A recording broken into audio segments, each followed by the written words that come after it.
မင်္ဂလာပါရခိုင်ဒေသတလုံးရောက်လာမယ်ဆိုရင်ကျွန်တော်တို့ကအေးကွမ်အပေါက်ရှိမရှိကိုအရင်ဆုံးစစ်ရပါမယ်เนาะအေးကွမ်အပေါက်ရှိမရှိစစ်မယ်ဆိုရင်ကျွန်တော်တို့ကကွန်ပရက်ဆာရဲ့အဝင်ပိုက်ကပိန်ပါတက်ပြီး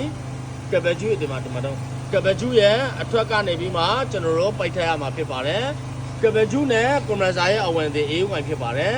အပူကွမ်အပေါက်ရှိမရှိစစ်မယ်ဆိုရင်ဖတာရဲ့အဝင်ကနေကျွန်တော်တို့ဖြုတ်ပြီးရင်ပိုက်ပါ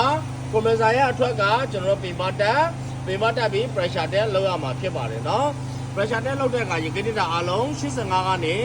150 psn ရှိရမှာဖြစ်ပါတယ်เนาะဖြုတ်တက်ကကျွန်တော်တို့ကိုဘတ်တိုက်ပြီးဖြုတ်ရပါမယ်အနောက်ကတံပြားတစ်ခုခုကာပေးထားရပါမယ်ဒီလိုမျိုးမကာဘူးဆိုရင်ကျွန်တော်တို့ကပြုတ်မှာမဟုတ်ပါဘူးเนาะအရှိသင်ခန်းစာတွေမှာလည်းကျွန်တော်တို့ဒီ online သင်ကြားတဲ့ကအရှိသင်ခန်းစာတွေမှာလည်းကျွန်တော်အသေးစိတ်လေး pressure တက်လောက်တာတွေပါကင်စစ်တာတွေဂိုက်ပြတာတွေကိုကျွန်တော်ပြပေးထားတာဖြစ်ပါတယ်ဒါပေမဲ့လို့ကျွန်တော်တို့ကမွမ်းမံအနေနဲ့ကျွန်တော်တို့ကဒီရဲ့ရကိတ္တရဲ့အကြောင်းတွေကိုကောင်းကောင်းနားလည်အောင်တော့ကျွန်တော်တို့ကအသေးစိတ်ပြန်လေရိုက်ပြပြီးပြန်လေတင်ပေးတာဖြစ်ပါတယ်เนาะအားလုံးကျေးဇူးတင်ပါတယ်